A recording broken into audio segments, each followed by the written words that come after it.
This decade, Sony Animation has proven that they are the best animated studio currently working in Hollywood, but they were not always like that. If we rewind back to 20 years ago, they were one of the worst animated studios out there. So, I decided to put myself through hell and watch every single Sony animated movie just for this ranking. Now let's rant. Wait for me! I have teeny legs!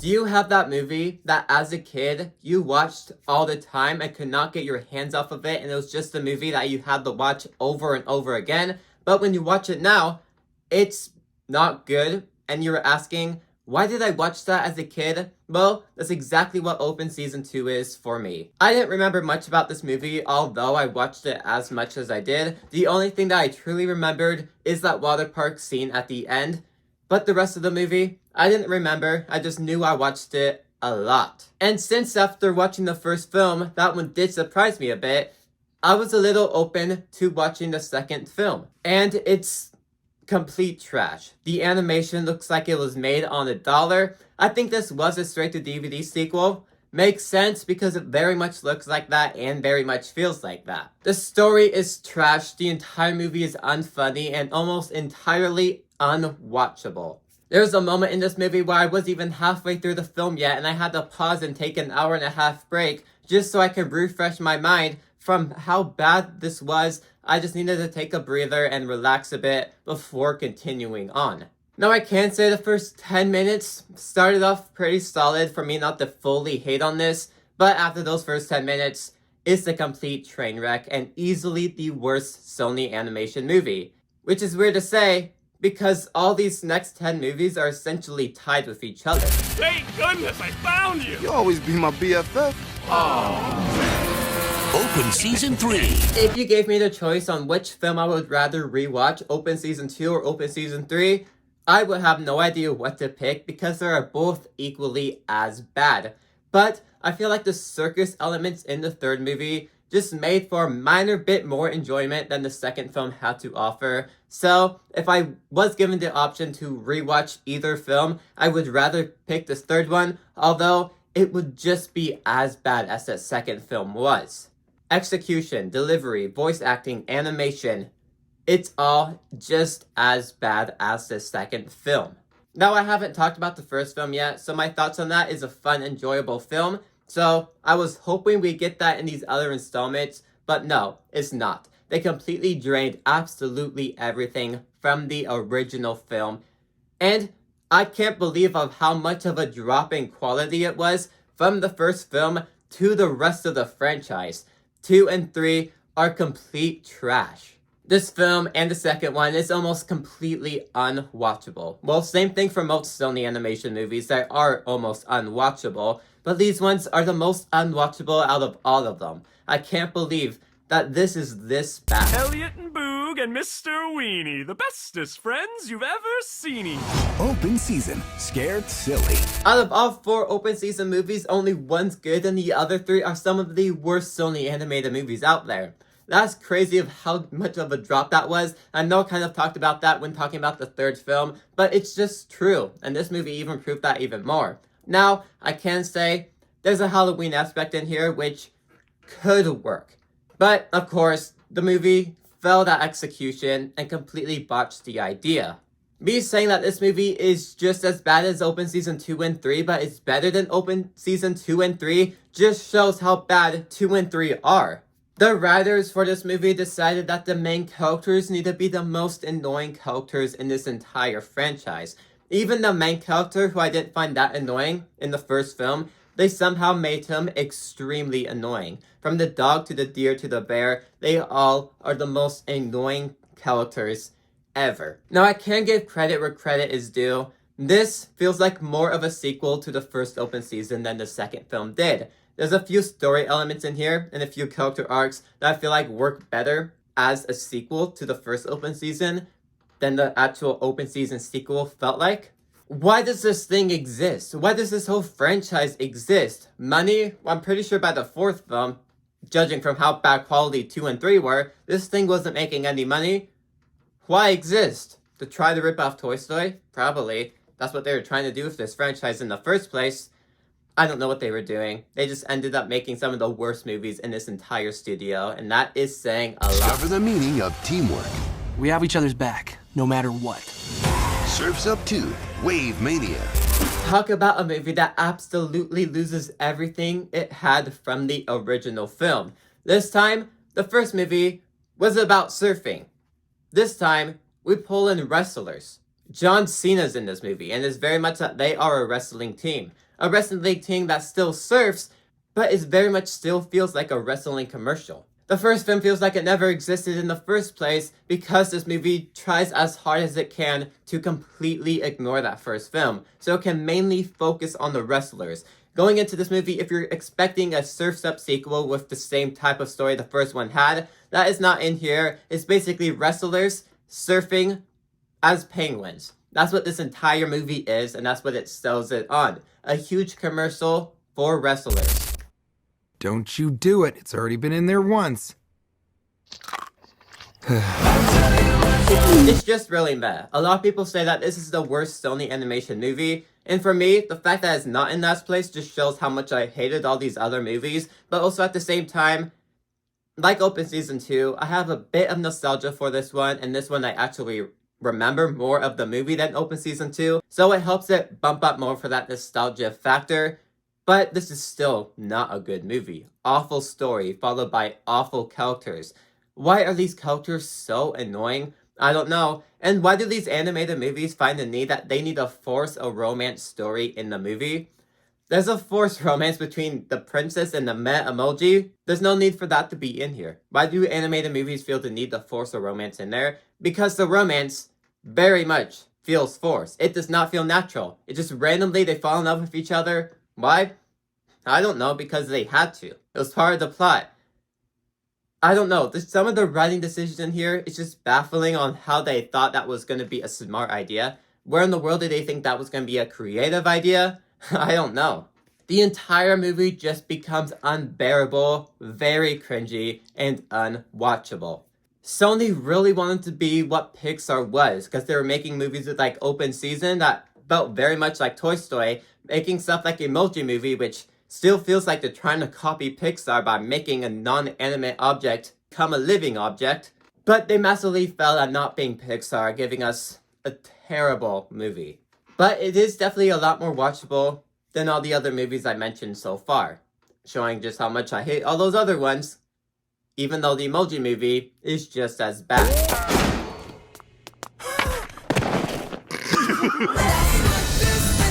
The Star. Now, in this point during my watch-along and binging all these Sony movies, I just realized how bad Sony Animation used to be. I always said that they were the worst animated studio out there until this decade, but it was at this point in the watch-along where I was like, oh, I forgot about half of this stuff. Because the thing with Star, the only good parts are the parts focused on the humans, Joseph and Mary. But then when we actually circle around to the main stuff about the animals, it's the most unwatchable thing ever. Like every movie I mentioned so far, the main characters are the most annoying characters they are. You do not care about them. You don't care about anything that's happening in this movie besides the human story. So everything just comes across unwatchable and annoying. These characters are not funny. They're annoying.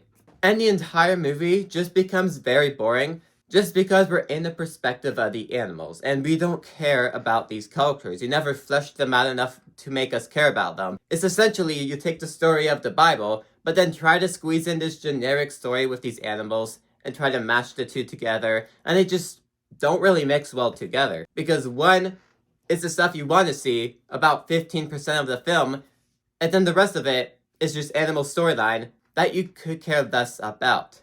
At least it's better than the Emoji Movie. Barely. What the? I'm really freaking out, you guys! Smurfs, The Lost Village. The last Smurf movie from Sony Animation, and it gives us everything we Smurfing don't like. But now I can appreciate it for not having as many Smurfing Smurf bombs, but the movie is still not good and is very much the weakest out of every Smurf movie Sony Animation's put out. It decided to choose the worst plot points. Why are we venturing off to a lost village with all these different Smurfs? I don't know. That's the direction they decided to go. And you chose the most annoying voice actors to play these characters. Nothing against the voice actors, I actually like a lot of these voice actors, but their characters and the way the voices sound completely don't match. I don't know why they casted them, but they're completely off from each other. Clumsy's voice, completely off.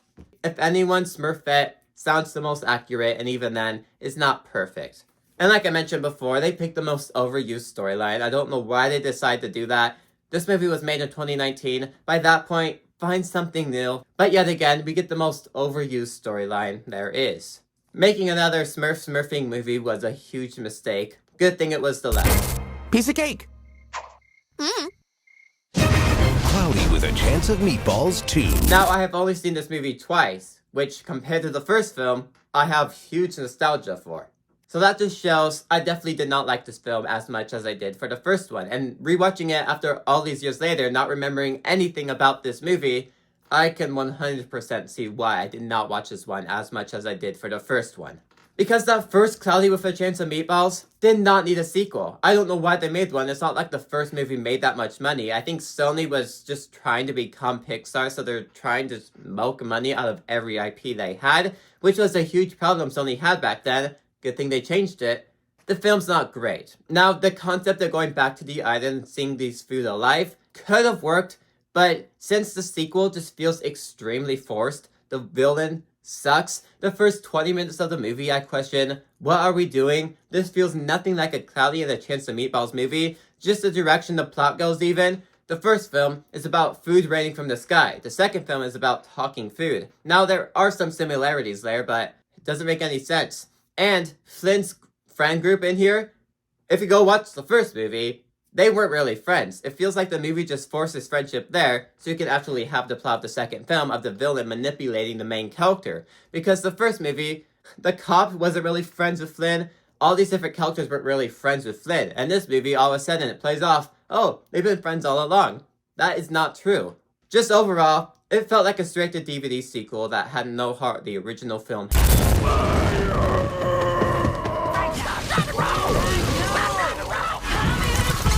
A sequel I found myself not enjoying. Now, the first movie does have great heart to it, which I will talk about eventually. And that heart makes the movie stand out more. But the problem with the second film is that it's trying to be the first film again. It's adding a whole different storyline, but essentially at the end of the day, it's the exact same theme. Well, part of it, because there's one theme about true love at first sight, and the other one's about humans, monsters. This one very much tackles the human monsters theme, which is a repetitive theme throughout every single movie in the Hotel Transylvania franchise. Because the entire plot is just not interesting, and then once we do get to the last 20 minutes of the movie, all of a sudden, Dracula's dad's in the movie. Where did that plot come from? Like, even as a 6-year-old, I thought, that was random, why is that in here? And if you're 6, thinking of a problem like that, that's obviously a problem.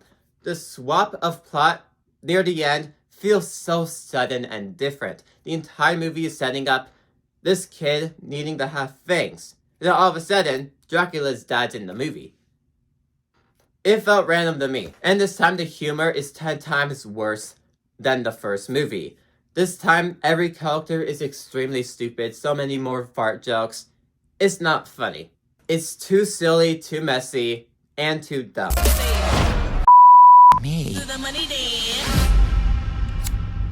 Now, this is a film that has been in production for a while, so although it just came out a few days ago, it was supposed to come out 5 years ago. Maybe even longer than that. It has been in production for a long time. So, it's in the state of new Sony. Sony is different now, and since this film was supposed to come out a while ago, it makes sense why it's bad. But this is an R-rated comedy that is very much rated R. All the humor in here is extremely forced in there just to get that R rating. It's trying to make the audience laugh with how R-rated it is. And don't get me wrong, there are a few jokes in here that do work, but most of the movie is very forced with this comedy. It's so forced that the movie is not funny because it's trying to be so rated R. Now, the 2D animation does stand out and the voice acting does save the movie, but the rest of the movie is followed up by dumb joke and dumb joke. And the first 70% of this movie is about the story. It's not even trying to make you laugh because it's not even on the comedy side yet. It's trying to make you care about the story and the characters, and by the end of the film, you don't care about the story and the characters. You went into a comedy expecting an R-rated comedy. You didn't go into this movie wanting the story. You came in to watch the comedy about a dog who's about to get neutered. Not the romance story, the comedy side. And since the comedy side is the end of the film, most of the movie is boring because you don't care about these characters and you don't care about the story. The comedy does work here and there, but it's extremely forced and doesn't feel funny. And if you have a comedy that's not funny, you failed. It's like Freaky Friday, but on a Tuesday, though. You can quite clearly tell that by this point in the franchise, they have no stories left to tell because the theme in this movie has been done in every other Hotel Transylvania movie. Now I can say the conclusion feels satisfying. It feels like the right note to end off of for the Hotel Transylvania franchise, and chances are they're not returning to it because Sony is way better now. But if you're a fan of this franchise, I see elements in here to like, such as the monsters being humans and the humans are the monsters. That's the fun aspect to have in there. But since we've done this theme before, since we've done this story before, none of it really truly feels satisfying because we've done the same theme in the second movie, in the third movie, and now the fourth movie, and some elements even in the first movie. We have done this theme before. Very much, you are undoing character arcs. It feels like the character even learned this lesson all the way in the first movie. Yes, the first movie is good for that theme, but since you did it every single installment after that, it loses that touch and it's not the same anymore. Proven with Hotel Transylvania 4. But I do remember it being a heck of a lot worse, so I am grateful I found some enjoyment out of it this time, and it's not a good movie, but it's not awful either. And yet again, the humor completely ruins this movie. I don't know why they find the need to throw that all in there. You have a great theme, ruin it with the humor. Whatever. There is fun here and there in there, but this franchise has been going long enough, so it ties a nice ribbon at the end of the line. Was that you? I was always not too crazy about this movie because Hotel Transylvania were monsters established in hotels environments. So, for some reason, when I was younger, I found the need moving them to a cruise ship was not the right story idea. But the movie, watching it now, plays a way to make that work. It brings back the theme from the first movie, this time changing it up a bit and putting it on Dracula. Like the first movie, the theme in here extremely works for me.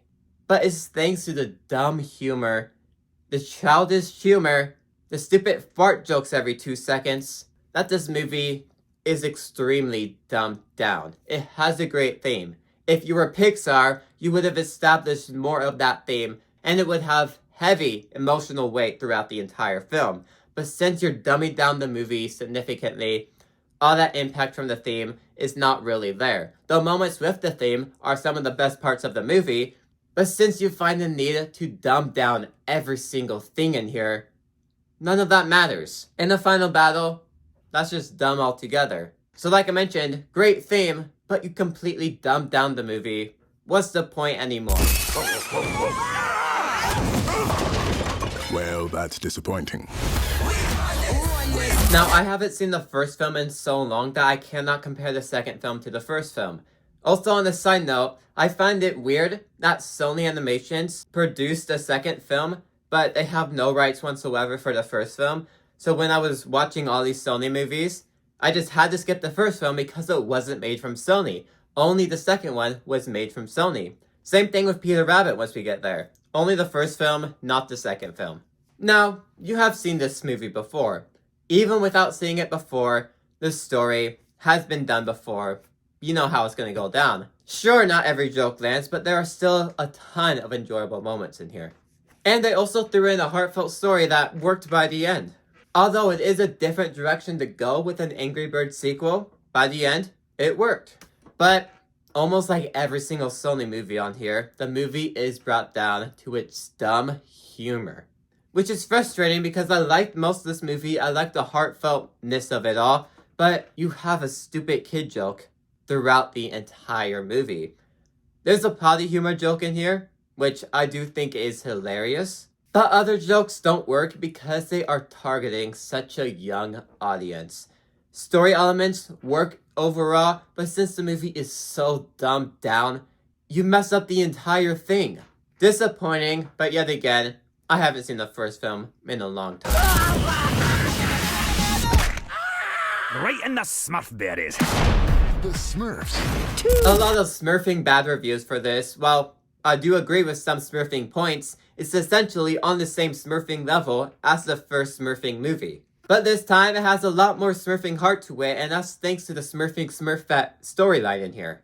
It's the theme of the movie, it's also the side that has a smurfing heart to it. Now yes, the movie is brought down for smurfing silly, cringy moments, but I do think I like a lot of the Smurf characters in here to make me enjoy this movie significantly more than a lot of people do. Plus, I also don't smurfing get how people are giving this thing a 3 out of 10, when honestly, it's not smurfing bad, but I do think I have smurfing nostalgia for these type of smurfing things. But like I mentioned, I like these smurfing characters, so I do have enjoyment there. I like smurfing trolls. Some nostalgia from that is smurfing carried over. Part of me wishes we got a last movie in here to finish off the smurfing trilogy, but it is what it is. So let's just smurfing enjoy this one. Okay, well, he seemed like a really nice guy at the start.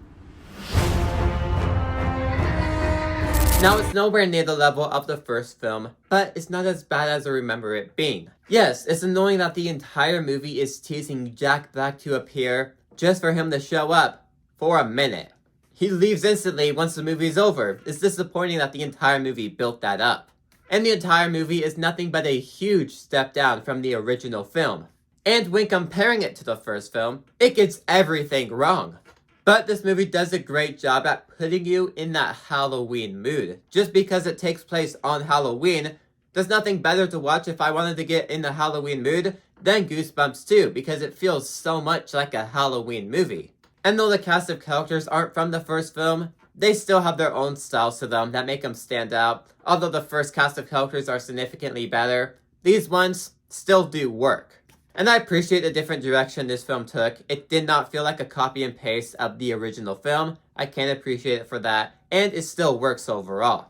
I do have nostalgia for Goosebumps, so this one is still enjoyable and watchable. But real quick, if you want to help me reach my goal of 1K by the end of the year, consider subscribing. Let's continue.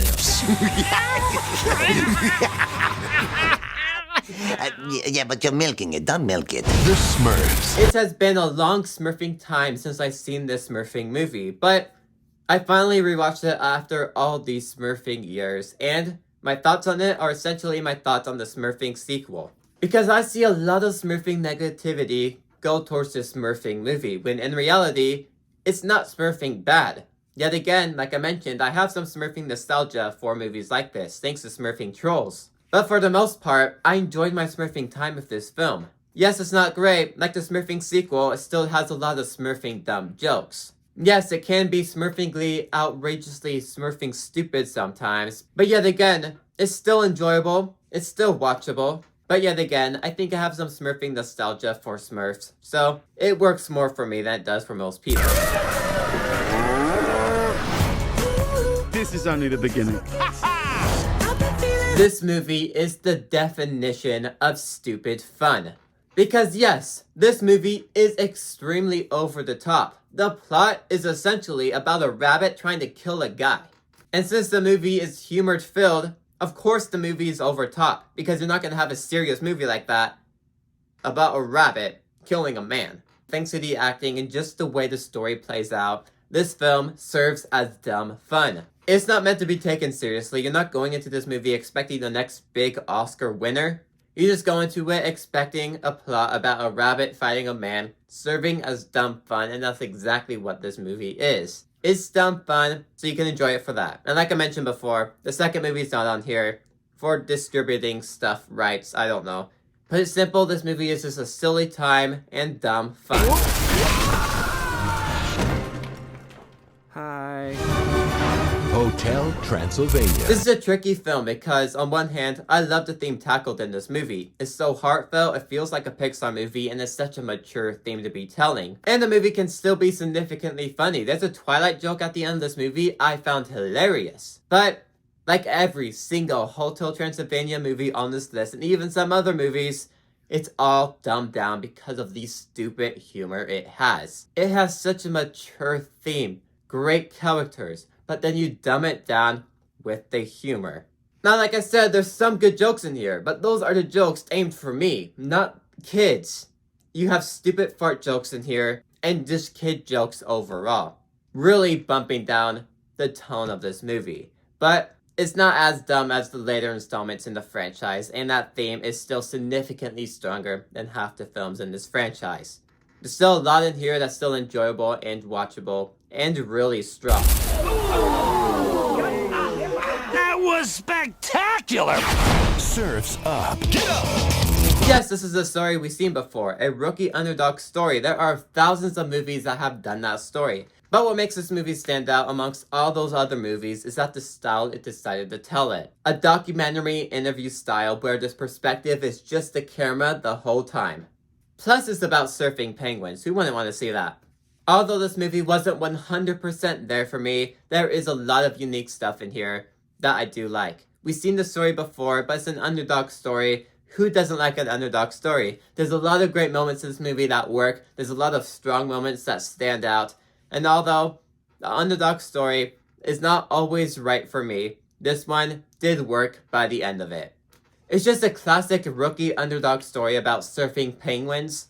Who would not want to see that? I wish. As far as I can see, I got everything I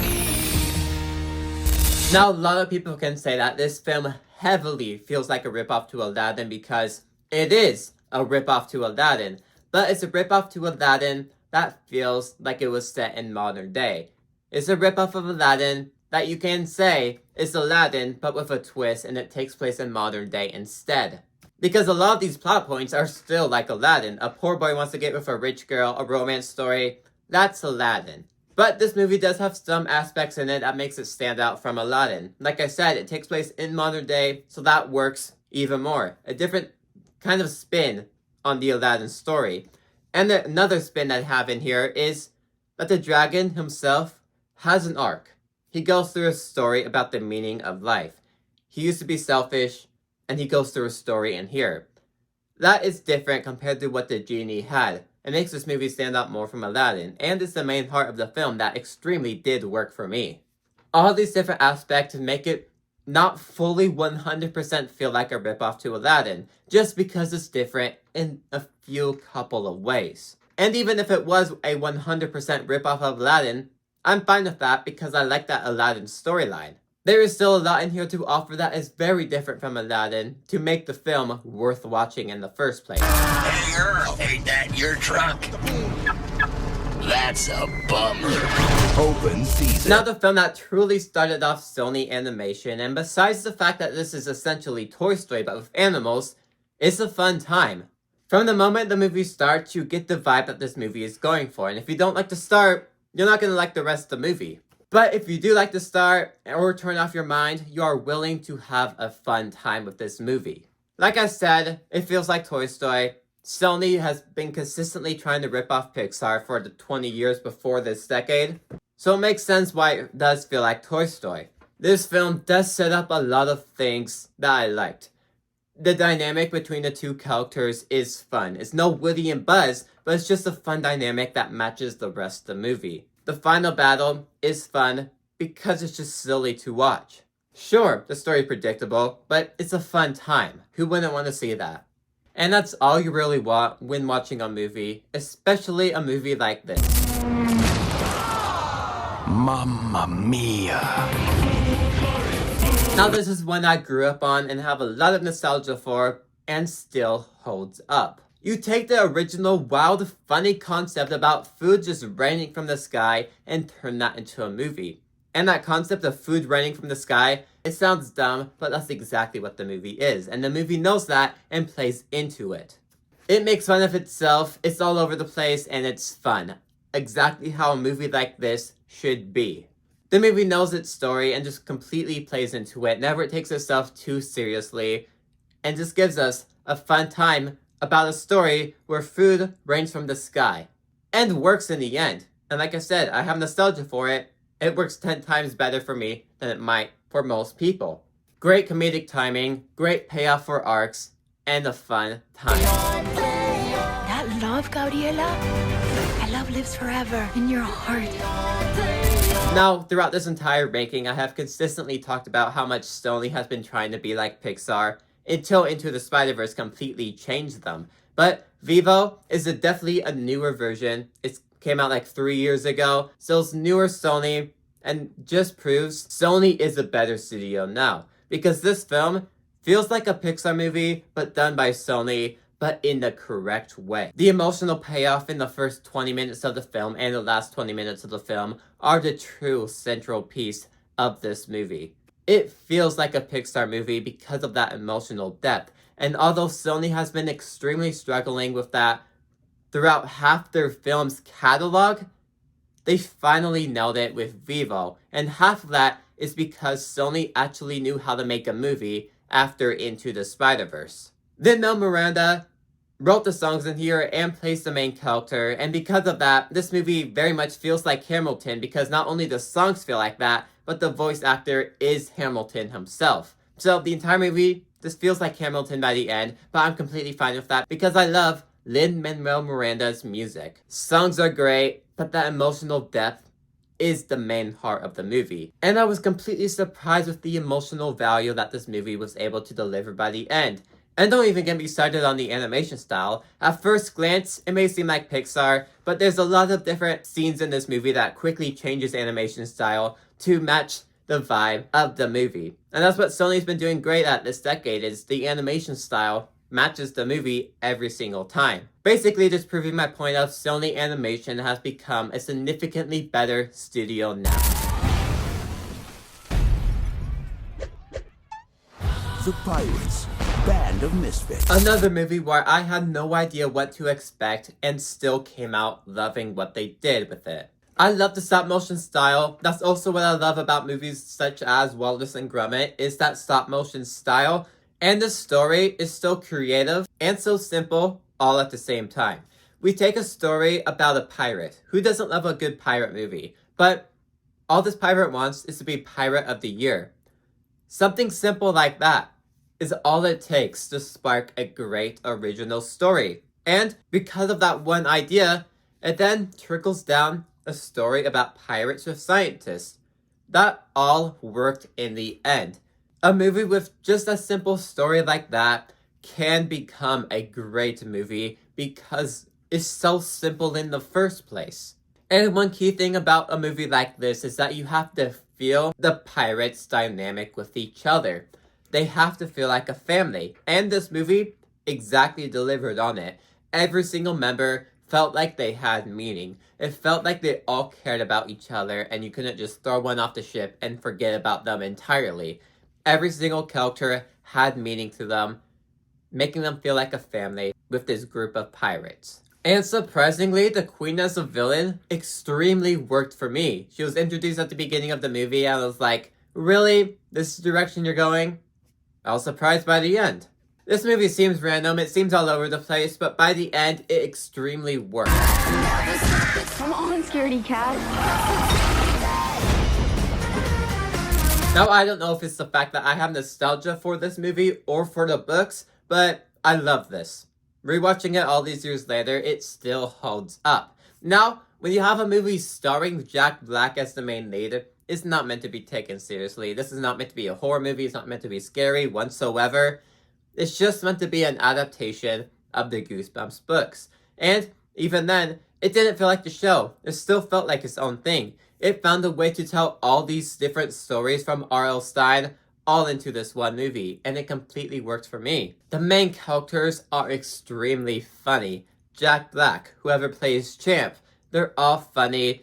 They all make up this movie. The movie is meant to be a comedy, not a horror movie. That's why it works so well for me. I love the comedy aspect this movie took.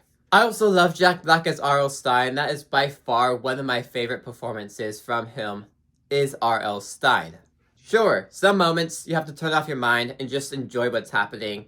But a lot of the other moments, this is a pretty solid adaptation of the books. And one I have nostalgia for and ended up loving by the end. As long as she still believes. Christmas. Now yes, when doing a Sony Animation marathon, you have to watch a Christmas movie in the middle of summer.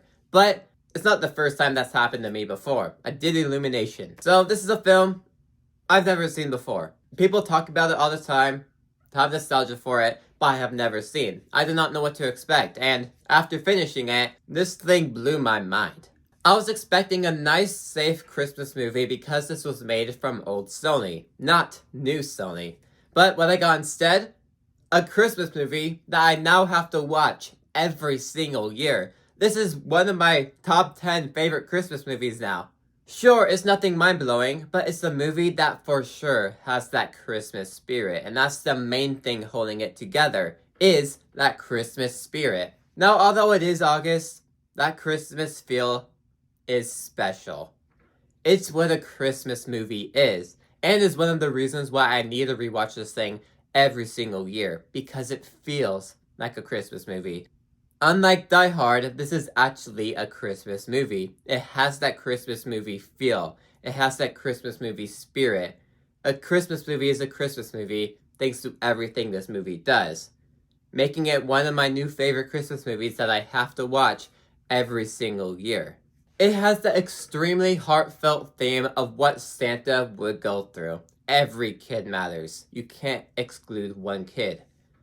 It feels like Christmas for that exact reason, for that exact story, and it all worked for me. Adding on to that, the rest of the movie is funny, hilarious, and engaging. This is a Christmas movie that is fun and still captures the magic of Christmas. Sure, some moments extremely overstay their welcome, but I cannot believe I have not seen this thing until now.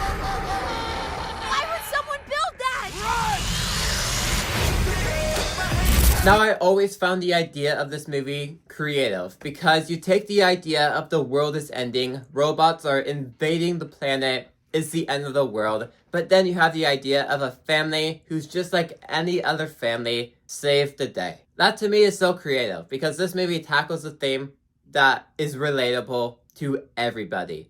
Doesn't matter who you are, this theme relates to you because everyone goes through it. Not every family is perfect. Every family has their aspects to them. But even if your family is like that, they are still special for something. And saying that even a family like that can still save the day.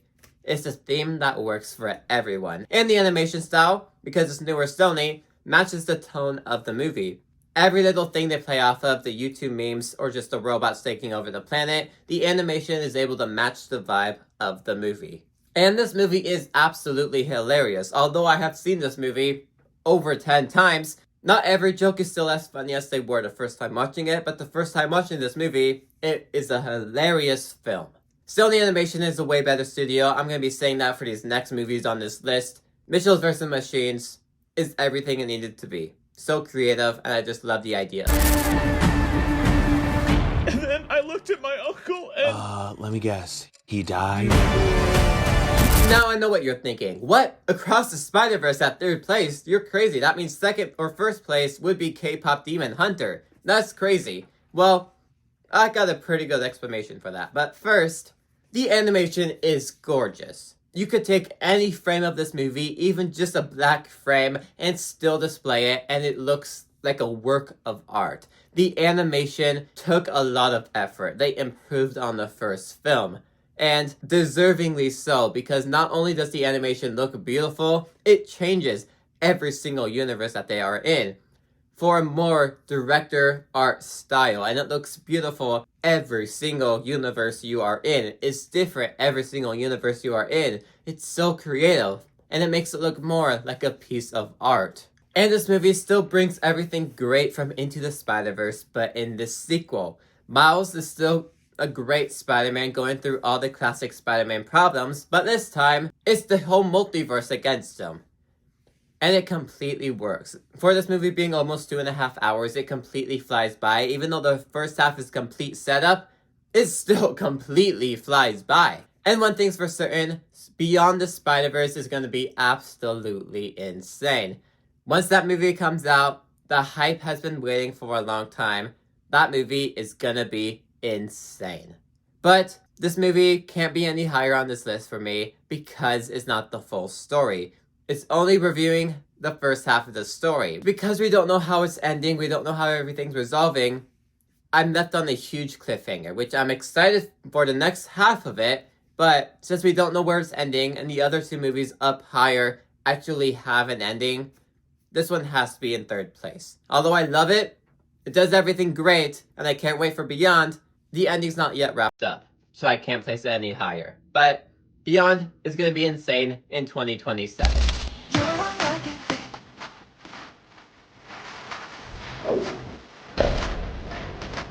Now, when I first watched K-Pop Demon Hunter, I still loved it, just not as much as I do now.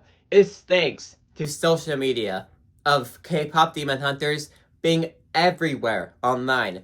The songs are extremely catchy. My Spotify, at the end of the year, the recap of it, is going to be nothing but K-Pop Demon Hunter related stuff for how much I have been listening to this soundtrack. And even then, I can't escape from it. Every time I open social media, Solo Pop pops up. But on rewatch, K-Pop Demon Hunter is a 5 out of 5 film. It's perfect. There's no problems with it. I love it. When it comes down to the animation style, the songs, or the story, it's all just perfect and it all works. Sure, the movie's not made for everybody, but extremely worked for me. Only proving even more that Sony is a significantly better studio now.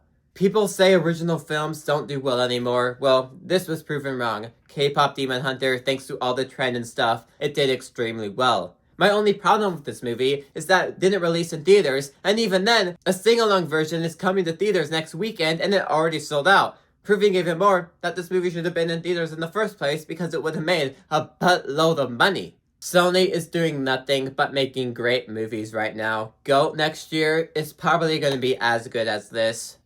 It's at least going to be in the top 5 of this ranking when it eventually does come out. Sony is being insane right now.